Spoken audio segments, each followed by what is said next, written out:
No matter what the thermometer reads, a sure sign that the crisp, cool days of fall are on the horizon, the arrival of media days.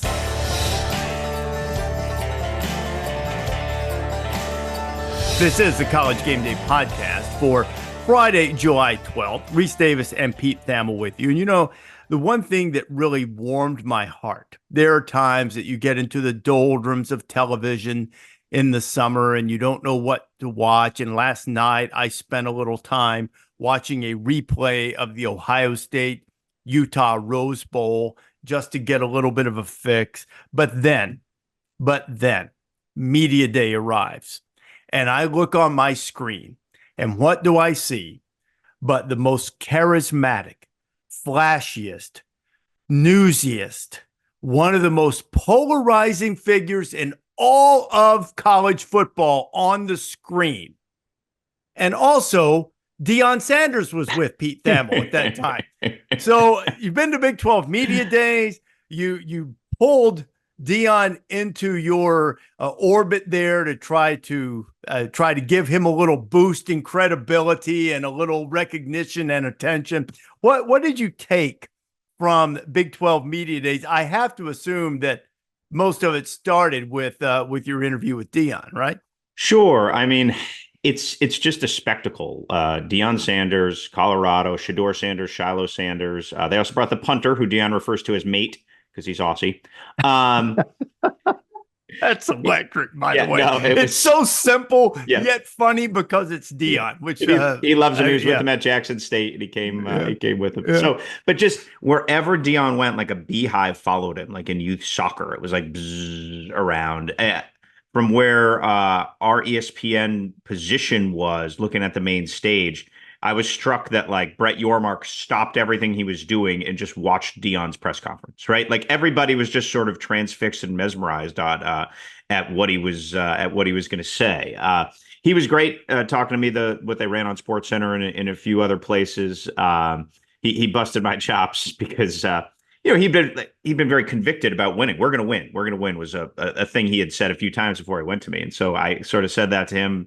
You're convicted about this. He was like, what are coaches coming in here saying they're not going to win? He's like, that's exactly a newsflash. Deion Sanders at Big 12 Media Day. You've been very blunt today, Deion. You plan to win this year. You want me to be different? Of course not. Who don't plan on winning? Is any coach that came here don't plan on winning? Like you said it like it was a newsflash. He has a really interesting sort of cadence in how he speaks, Rece, and I thought it was pretty interesting. And again, they overhauled their roster. I think the number is 46 new players from the portal, 52 left, somewhere in that neighborhood. Our folks at Stats and Info sent that over. Our hardworking folks, they're getting calluses on their hands doing the Colorado number crunching. But I thought this was interesting what Deion said to us in the ESPN.com room. He said, on the necessity of an infusion of talent. It's hard for me to say that without being ridiculed. You could say it, and that's what's needed, but I can't say it. Like I can't see or something. And so he just has like an interesting cadence and an interesting way of going about it. And it was fascinating just to sort of watch him in this orbit. You leave there thinking they could go win 9 games, or because they have what Deion calls maybe potentially the number 1 and number 2 pick in the draft. Colorado didn't have anyone drafted last year, so if you need to like go bare brass tacks on the roster and why they are where they were, that's a reason, right? And they needed the infusion from the portal again. They needed massive upgrades on the offensive line, but they will have multiple first round picks this year. I think it's safe to say that Deion was getting greedy a little bit. He said they could have as many as 4. I don't know if I'll hit pause on that as a little bit of media day hyperbole. I do think, Rece, they have maybe one of the 5 best receiver groups in the country. Will Shepard comes from Vanderbilt. He'd been an all SEC type player there. Really fast. Gives them even more great speed. Yeah. Yes. LeJohntay Webster from FAU led the nation for much of the season in, I believe it was like catches per game. Like he was a monster productive guy who's going to fit well in that offense. And they bring back Jimmy Horn, who ran all those go routes last year. And obviously they have Travis Hunter, who, could get drafted as just a receiver pretty high, as well as being, the best corner in the country. So boy, do they have some skill. I mean, that is an impressive collection. Tailback, a little more pedestrian and unproven. Offensive line, as we've said on this podcast, glaring question mark. But to summarize, newsflash, Deion was fascinating. I don't know that a lot has changed for them other than they have the continuity there, because the number of sacks they gave up, I think 56 as a team, 52 of them to Shedeur. The defense couldn't stop the run mostly because, not because they weren't well coached or talented, they were mostly small. That was a significant issue for them up front in stopping the run. So, and they couldn't run it. So I know football has changed and it's not the old, if you can run and stop the run, you're going to win. But one thing still holds true. If you can't run at all and you can't stop it at all, then you're going to lose. Now, they did have a lot of one possession games last year. I think, 5 of those losses, when they lost 8 of their last 9, by definition ended up being one possession games, 8 points or fewer. So I think the jury is still out. I think they have the best player in college football and Travis Hunter. Now, you might quibble, and I probably would, and say that, that Will Johnson may be above him above Travis Hunter as a pure corner. Maybe you find a receiver that as a pure receiver you like better. But as a complete football player, Travis Hunter's the best player in the country, in my judgment. Shedeur is one of the top 2 or 3 quarterbacks in terms of talent, one would think. But will the people around him, around Shedeur, be good enough to let him, to give him time? Will he adjust enough under Pat Shurmur to get rid of the ball a little quicker so that they can be a factor in this Big 12 race, or at least get to bowl eligibility? And, they've got an offensive line coach who I believe in Phil Loadholt, whose name is familiar to college football fans, but I don't believe he's ever been an on-the-field coach. I'm correct in that? Is that right? This is his first coaching assignment? It would be his first room in college, right? Because in the Okay. NFL, you can go on the field when you're like an assistant O-line coach. Right. But like in terms of having First his time own... he's in charge. Correct. The Yes. first time he's in Yes. charge. So that doesn't mean he won't be great at it. It's like that old thing where you have to have head coaching experience. Bob Stoops didn't need it. Well, Bob Stoops was born to be a head coach. He walked in, he was the head coach. He didn't need to, go to double directional tech for 6 years to make mistakes. Some guys do, some don't. And, maybe Loadholt is, going to be the next beating ball. Maybe he's going to be the next offensive line guru or something. But we don't know that yet. Much like we don't know how the guys will gel together on that offensive line, much how we don't know that their star recruit, Jordan Seaton, every ability in the world, every attribute and characteristic one would want from a young offensive lineman. But he's still that. He's still a young offensive lineman. And at the highest levels of college football, rare is the case where that doesn't get exposed. So we'll do predictions later on, and we'll talk a little bit about how we're going to preview the season. But I look at their schedule right now, Pete, and I think bowl eligibility would be a really good thing.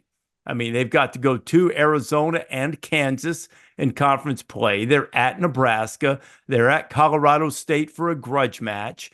They're at UCF, where people might not realize that while UCF might not be in the orbit that it was in 2017, I think they're still 39-5 in the bounce house over the last 7 years or something like that. So that won't be an easy trip. After seeing KJ Jefferson in person, Rece, I can confirm I would not want to tackle him. He is a large human, and he'll be running Gus Malzahn's offense, and Gus Malzahn knows how to get a quarterback going downhill, as we've seen. I was going to say, short of the ultimate Gus Malzahn quarterback in Cam Newton, has there ever been physically someone cut out to be a Gus Malzahn quarterback more than KJ Jefferson? He actually said he's like Cam in body type. And he's like, basically, we kind of caught himself a little bit. Like, I know I shouldn't. Yeah, let's stop it there. Yeah, let's stop it right there. Yeah, because Cam Newton was a pretty good player. But KJ Jefferson, really good player. He, a big smile cracked on KJ's face when a reporter asked him about playing in Gainesville. And I don't know the stats off my head, but do you remember when Arkansas went to Gainesville 2 years ago? And beat him down there. And I don't remember KJ's stat line, but it involved a pinball machine going off for between the run game and the pass game. So he kind of very subtly was like, I look forward to going there again and getting a win. Well, our favorite stat this time of year there, and this is so misleading, and maybe we'll get into this a little bit more because we extol the virtues of the number of starts on the offensive line that Florida State had last year, and I guess that proved to be a positive. But as I'm going through, you're winding up with a lot of teams with a really high number, or what would traditionally be a high number of career starts on the offensive line on their team, but in many of the cases, a very small number of those have come together as a unit at that particular place. Doesn't mean that the offensive line won't be good if you don't have it. It's just a little bit of what we're talking about with Colorado that you don't know. And the same is true for UCF. They have like 58 starts or something on the offensive line career, and that includes the people that they brought in. But, they've brought in some dudes in the portal, but they're another team in this conference that you just don't know a lot about.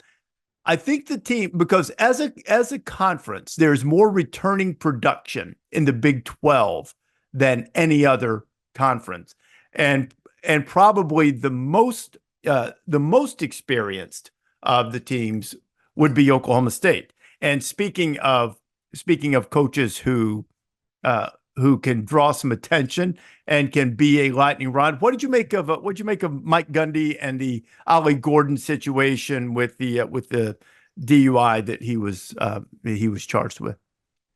Well, I mean, obviously, Mike Gundy certainly knows how to take over a media day, right? Like, it was just really interesting, Rece, because he chose to bring Ollie Gordon to media day. Ollie Gordon, for our listeners would know, this is obviously an consensus All-American tailback, Big 12 Offensive Player of the Year, arguably the best tailback returning in college football. Just pound for pound, one of the better players in the sport. Gets a DUI, and that Mike Gundy's like media team, they had a whole cabal walking around with him, prepared him to answer that, and Mike Gundy just chose to, when you're dealing with controversy, and you and I know this because we've, done controversial interviews, asked controversial questions, the playbook is to keep it tight, keep it simple, move on, and get the message across in a very like clipped, direct way. And, Mike Gundy just went to media day and pontificated on drinking and driving, and pontificated on, he said to me in the morning that he would punish Ollie Gordon by having him carry it 50 times in the first game. Ollie's very fortunate that he was able to get out of that situation without anybody getting injured, getting hurt. And when they called me the next day, I shared that with Ollie. First thing I said, did anybody get hurt? No. Well, you're lucky. You could have hurt somebody else, yourself, and then you deal with that the rest of your life. Hopefully, more than football, you can learn from the situation you've been in, because if not, then we have a real issue. But he's going to play, and I'm going to do what we think is best for Oklahoma State football, and I think it's best for Ollie to play. If there's any punishment, it's make him carry the ball 50 times in the first game. Because I'd asked him a follow-up, or would you assume that there'll be some type of internal punishment? Because he was very clear that he was going to play and not miss games, right? And that was sort of the story from there. Are they going to do anything? So I just said, are you going to make him run steps, do whatever some collegiate typical punishment was? And he kind of came off with that. And the way he said it, it wasn't, because I went back and watched before I published it. It wasn't like oh, ha, ha, ha, I'm joking. No, he was sort of like that. It was said in a very like clear and direct way. And then, the comments he made on the bigger stage about having 3 or 4 beers, and I've gotten away with that thousands of times in my life. I mean, those were just like a collective cringe went across the conference. You could see the Big 12 leadership, the other coaches. I remember seeing a couple of them late in the day as they were leaving to go get their flights. Like their eyes popped out of their heads as like their SIDs were showing them the clips of it. Not to get into the legal side of it, but I thought really 2 or 3 beers or 4. I'm not justifying what Ollie did. I'm telling you what decision I made. Well, I thought I've probably done that 1,000 times in my life. But look, this is Mike Gundy. Oklahoma State knows what they signed up for, and one of the reasons he's still there is because once a year he's going to do something like this. And I just think like they know exactly what they have, and to get the results on the field, which have been, they've made the Big 12 title game 2 of the last 3 years. They're probably a favorite to go back there with 20 returning starters. You have to deal with some of the self-induced headaches that Mike Gundy gives you, and that was another one this week. Couple of things, and I want to be very clear and precise in this so that I don't get caught up in a Mike Gundy moment, of saying something that is taken a certain way in a way which you didn't intend it.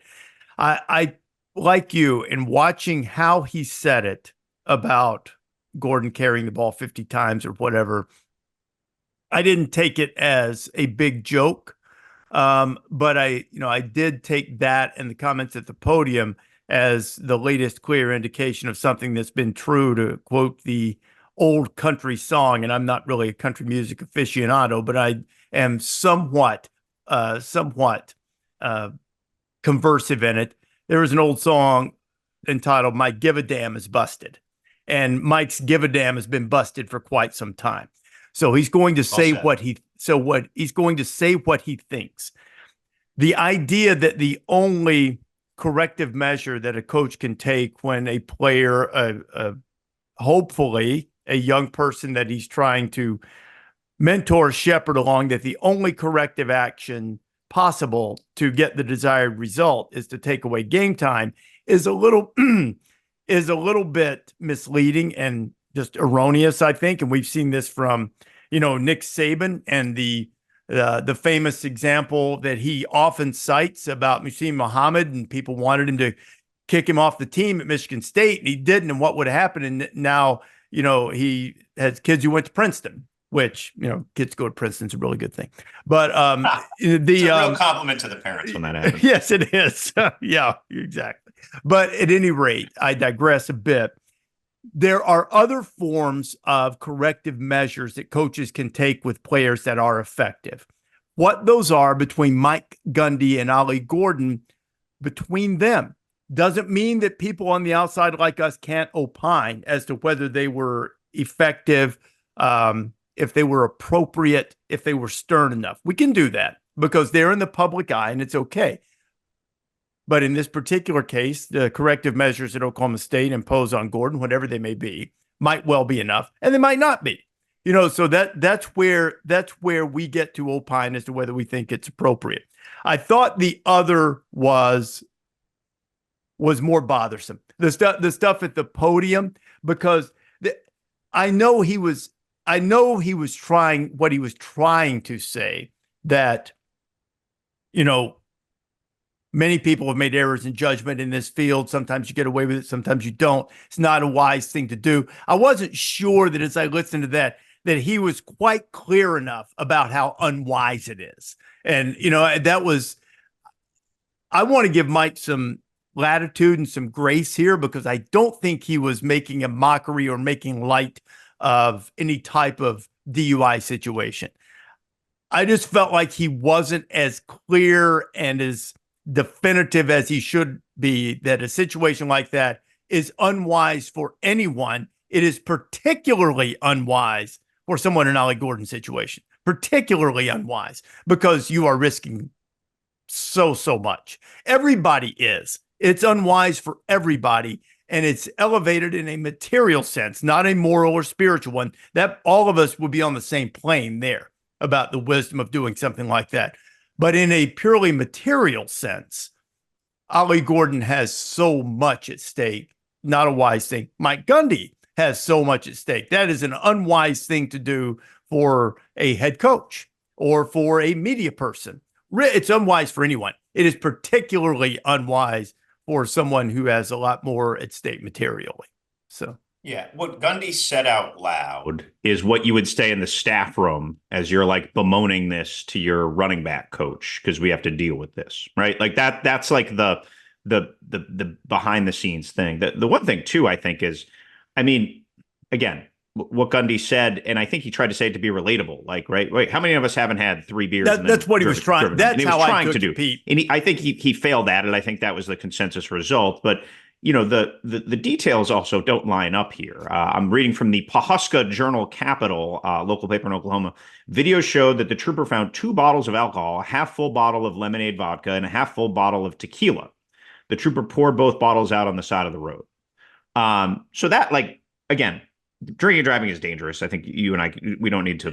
It's extremely dangerous. We don't have to break that revelation. That's obvious. People understand this. But it wasn't even the situation where he went to Eskimo Joe's and had 3 beers instead of 2 and got pulled over. He's an hour and change from campus with 2 half-full liquor bottles in his car. Like, that's just like, to me, that's a little bit of a different deal. You may not agree with that, but when I heard him sort of downplaying it by trying to be relatable, I was like, I don't even think that's relatable to a half-full bottle of tequila in your car as you're getting pulled over. And forget body weight, forget all that stuff. That's just really unwise. And I do hope Gordon learns from it, Rece. And I do think Gundy did lead his comments by saying the first thing I heard when I called was, I hope nobody got hurt. This is very serious. Like, he didn't just totally downplay drinking and driving, but put himself in a position by saying the foolish, cringeworthy things that he said to be criticized for downplaying drinking and driving.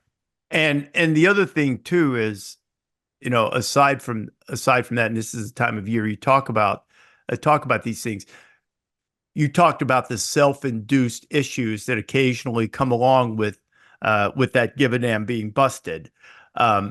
This is a team that's one of the favorites to win the Big 12. I guess Utah ended up being the team that was picked, but you know, Oklahoma State, that's not a stretch. And why would you want a distraction going into the season? Why would you want something swirling about instead of just sort of playing it normally with them? But from an on the field standpoint, there are some things you look at. You know, they were actually outgained in Big 12 play last year. They got run out of the building a couple of times as well. At UCF, that one stands out. That was one of those like results, like a top 10 of the year where you're like, whoa. It was like 44-3 coming there. Yeah. It was a bizarre thing, sort of they were a mercurial team last year before they got fixed. South Alabama smashed them in Stillwater like 33-7 or something. But they found the quarterback. They started giving the ball to Gordon. All of that, all that changed. They've got 3 guys on their defense coming back, all of whom made over 100 tackles last year. And in addition to Colin Oliver, a linebacker, had half dozen sacks. They've got a lot of pieces coming in. They also mined the portal pretty well to try to fill some other spots. They might be the new Florida State, or at least close to it in terms of offensive line experience. Yeah. Got 200 plus starts among the guys that are on the offensive line. They've got guys coming back in the receiving core who were injured last year, and they've got Alan Bowman, who has been around the block 4 or 5 times in college football, and so an experienced quarterback who up and down last year. Do you view them as the best team in the Big 12? Or one of the 2 best teams in the Big 12? I will take Utah with some conviction to win the Big 12. And I will quote Dave Aranda after that, basically, who I'm paraphrasing here, said to me days, I don't know how you guys pick all these teams when they have 30 or 40 new players, right? Because you can look at portal additions and say, oh, they got this guy and this guy was second team all this and whatever. But like there is some of the magic of college football still is like how it comes together and how it's put together. And that's what makes Colorado so interesting, like you said. Like they have upgraded their offensive line, but they have a new scheme with a pro style.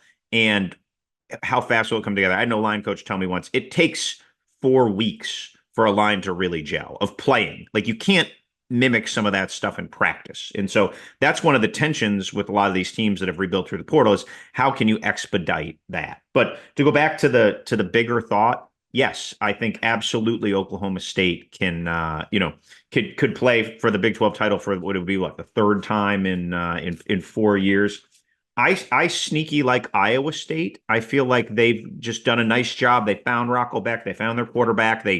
They've kind of been through the fire. They're callous. Remember, they lost at Ohio last year. They had the 7 starters gone from the gambling thing. They are more talented 1 to 30 than a team that Matt Campbell's had. Now they've had some talented dudes, right, Rece? Like they had Brock Purdy and Breece Hall. Like they've had some high end guys. But if you look at some of these all Big 12 teams, they've got guys on the D line. They have like a lot more names smattered around that are amongst the higher end in the conference, and they have really good deep skill at receiver. So I'm not saying they're going to make the Big 12 title game, but like don't be surprised if they're in the mix. They were in the mix last year. Matt Campbell said it to us in the ESPN room. He's like, look, we're a few plays away here, Kansas and Texas, from playing for the Big 12 championship last year. So, and I think one of the cool tensions in this league is there is some, is continuity a competitive advantage? Well, for Iowa State, they sure hope it is. For Oklahoma State, they sure hope it is. For West Virginia, who returns a lot from last year, they sure hope it is. They're a team. Neil Brown, I give him credit. He came with a little pea and vinegar in him. Last year at Media Days, he was like, way to clean it up. Yeah, exactly. Last year, he was irate. They were picked last, and he was right. They won 9 games. This year he came in. He still didn't think people were respecting him as much. They returned 3 rushers with over 750 yards. They've got one of the best offensive tackles in the country. And again, we haven't talked about K-State yet, right? Like Avery Johnson has started 1 game, and he's the odds-on favorite to win the Heisman in the league, right? So that speaks to the electricity and the promise and the potential that that he brings at quarterback there. They've got an elite tailback. They've got a very good defense that's probably been underappreciated during Chris Kleiman's time there. So I think like 3-10 in this league is like a big Yahtzee thing, and it's going to come down to field goals and some 4th downs. And I fully agree that this league is going to be a blast. Like it's going to be a lot of fun to watch because there is going to be an unpredictability to it. Look, we haven't talked about Arizona yet, right? Noah Fifita and T-Mac are, probably the best passing catch combo in the country. So it is going to be a wonderful muddled mess, and I look forward to sort of sorting it all out. Iowa State. If I could quote a great American philosopher, fool me once, shame on you. Fool me, can't get fooled again. Obscure reference, perhaps. But at any rate, I'm going to need to see it. I really like Matt Campbell. Everything that I look at in their personnel makes me think, if I'm looking for someone to not say Utah, that would be them, because of the way they play defense year in and year out. Rocco Beck had, broke a ton of Brock Purdy's freshman records at Iowa State last year and set school records for, completions, yards by freshmen. They've got a young running back who's good. They've got a couple of receivers in Jalen Noel and Jaden Higgins. Good. They got a bunch of starts on the offensive line. Got some guys coming in from the portal. Here's what it is, Pete. Here is the obstacle for Iowa State. And as we go literary here, the obstacle is the way. Oh, Wiseman once said, and Iowa State has to figure out how to navigate this obstacle. You mentioned, there's a few plays here, a few plays there against this team, that team, or we would be doing this. They were 1-6 in games decided by 4 points or fewer the last 3 seasons. They've lost 13 of their last 16 one-score games. 13 of 16. Until they figure out that mental hurdle, or Iowa's going to be a 1-score game, right? Right. Like that's like exactly. contractually obligated. and that's why, and they've broken that hex a little, but for the most part, they keep finding ways to lose that game. And, over the last several years. Now, it might be mental.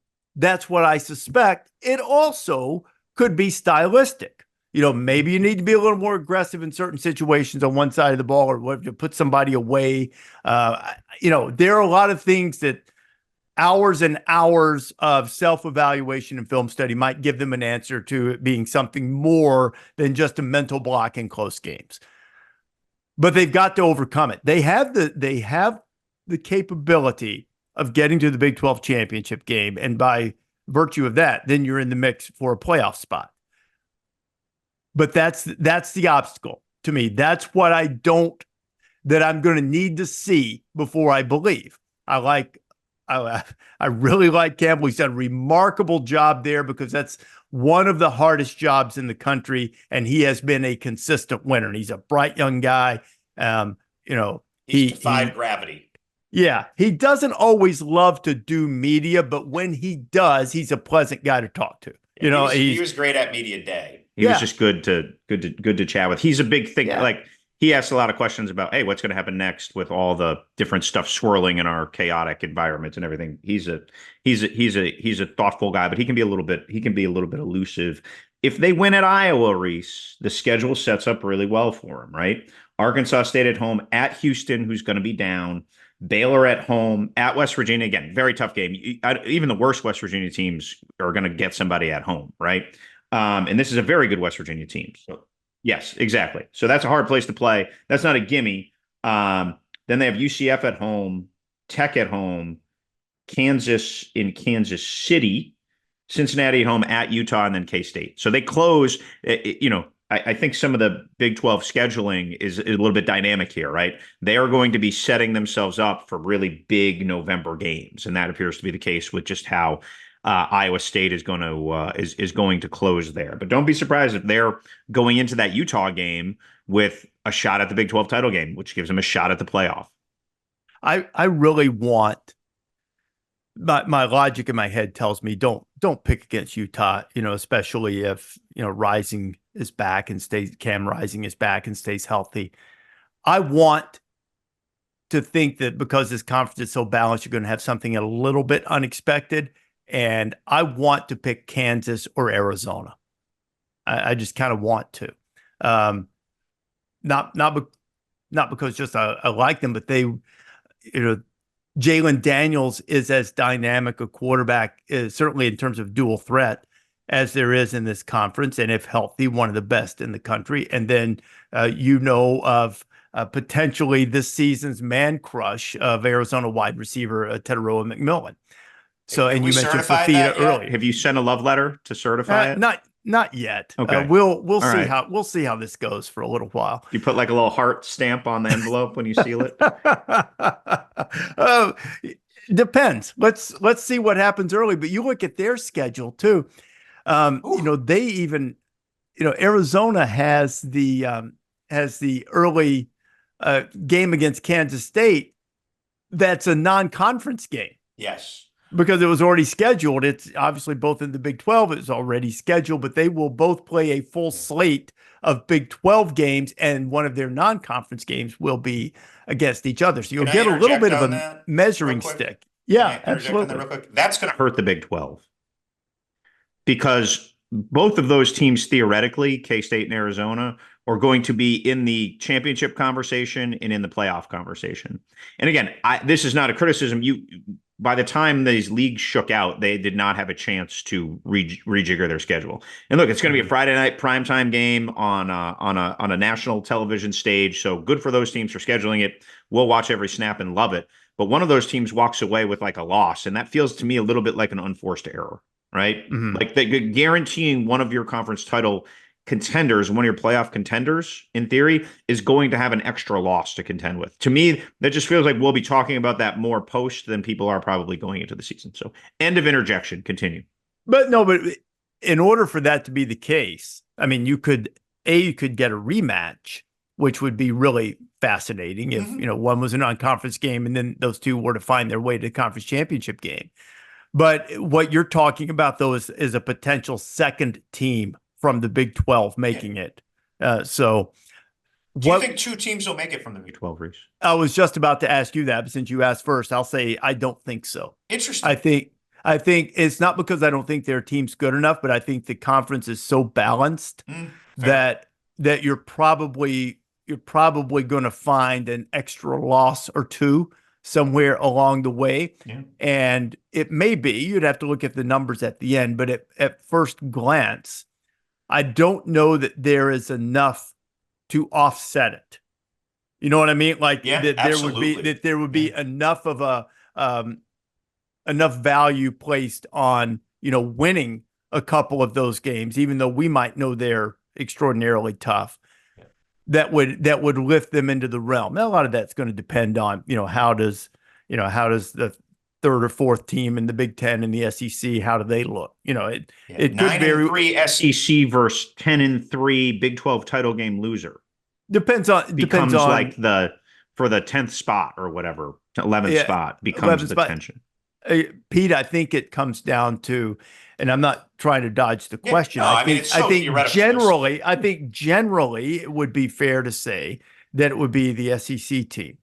But I think then you have to take into consideration which teams are you talking about? What are the 2 losses? What are the wins? What did they look like? How efficient were they? All those things that the people in the room exercising the football judgment, those are the types of things they should look at. I don't think it's the right way to look at it to say, well, we perceive the SEC or the Big Ten to be stronger, and therefore, they can have one more loss than a second Big 12 team. I don't think that's the way to look at it. If you look at who I'm scanning through here, who has the toughest schedule in the Big 12? Let's just use Oklahoma State, for example, because there is a game against an SEC team in week 2.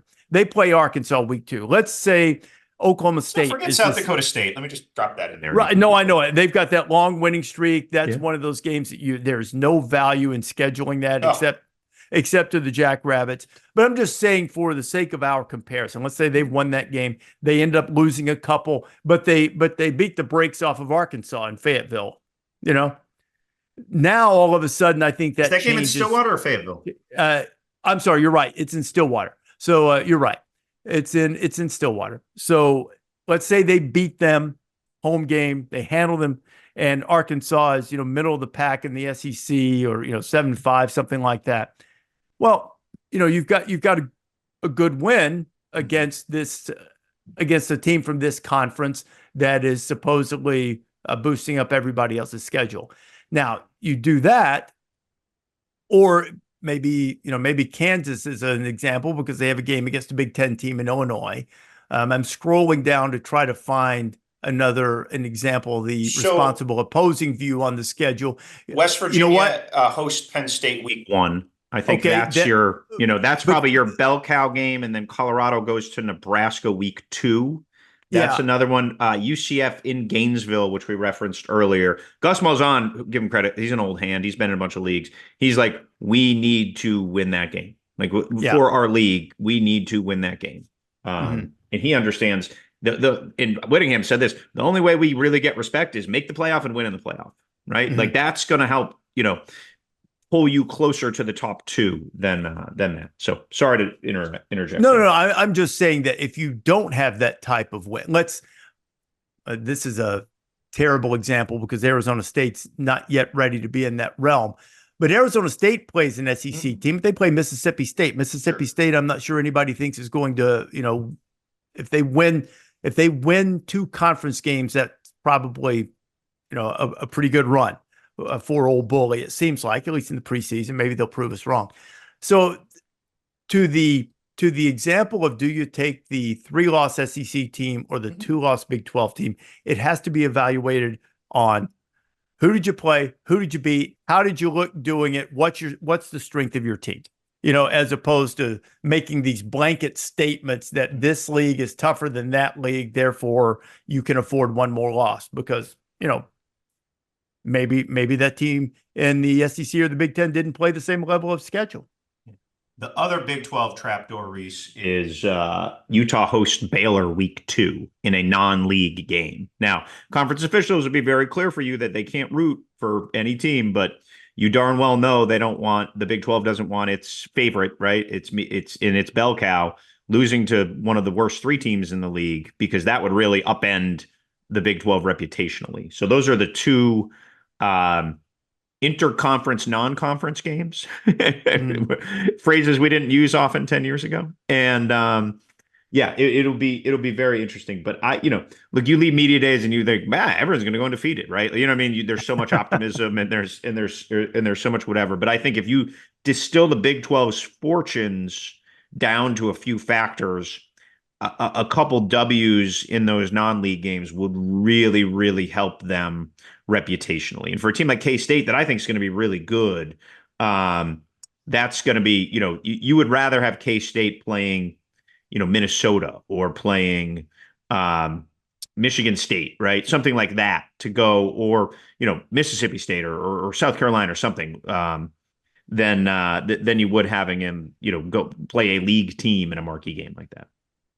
And even like Kansas State plays Tulane again. And with a new coach, that's a difficult game, but it doesn't give you that same type of bang for your buck in terms of wins, unless Tulane takes off and goes undefeated. Okay, this sort of devolved, or evolved is a better word.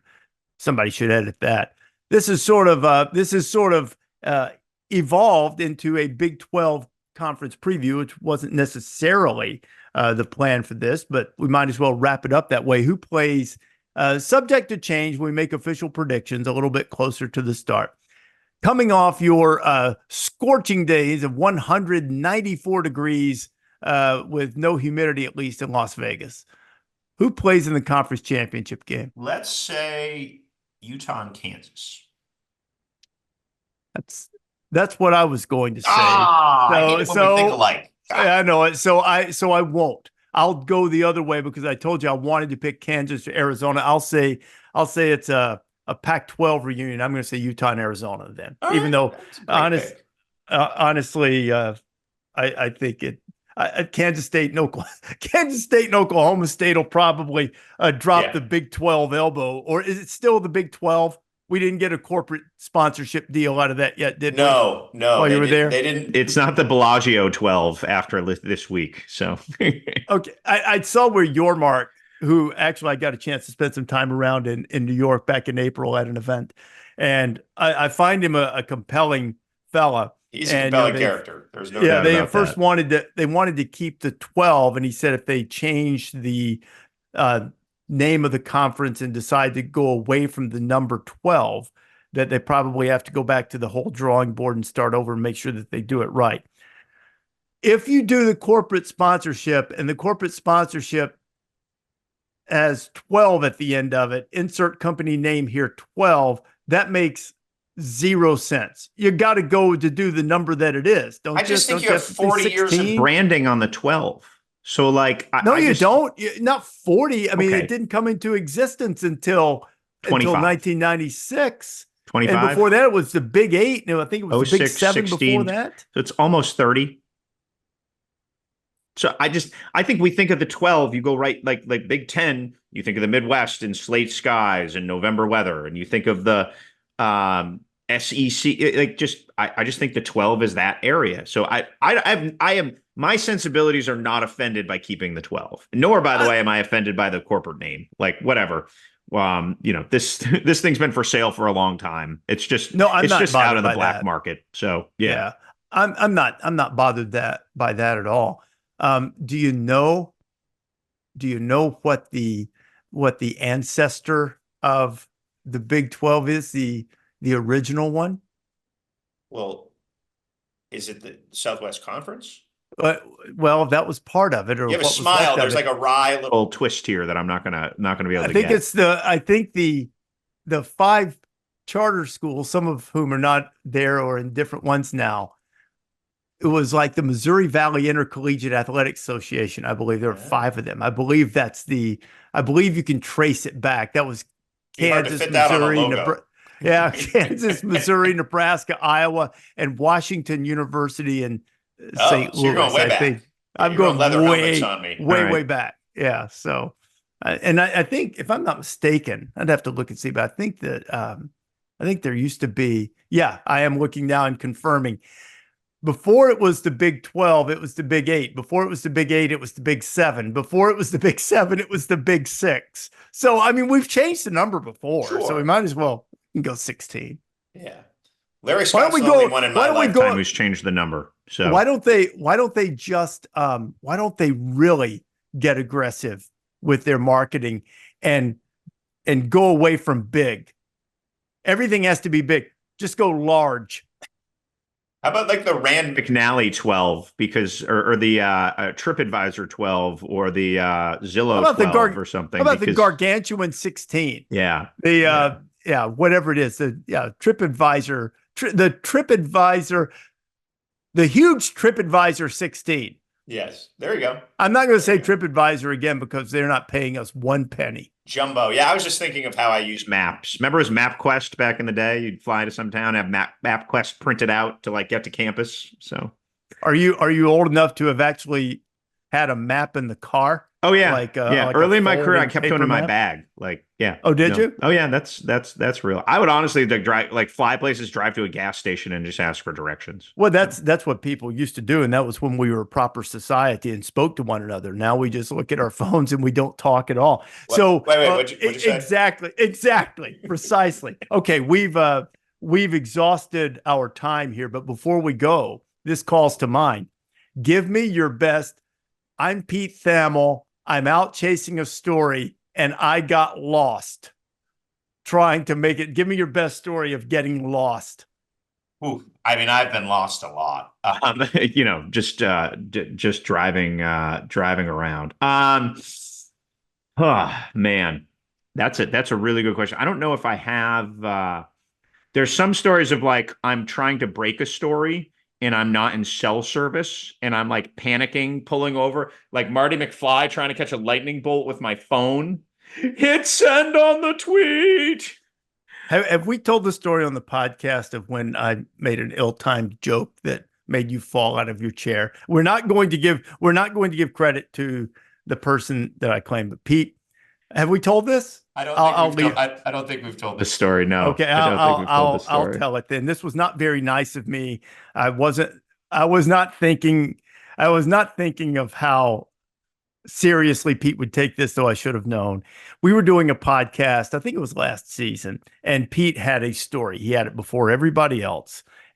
But he had, as the gentleman and professional that he is, there was an agreement so that some people could be informed that he would wait until a specific time to release the story. So there's some antsiness, as one would, because this is his currency. This is how he has become the leading news authority and newsbreaker in all of college football. But he knows he's not the only one working, and he wants to be sure that someone hasn't, run the old fumble-rooski on him, gonna sneak around the chicken coop, run a Statue of Liberty and get the story first. So he waits, and finally we get to a point he hesitates and asks for an edit point in the podcast, and he hits send, relief.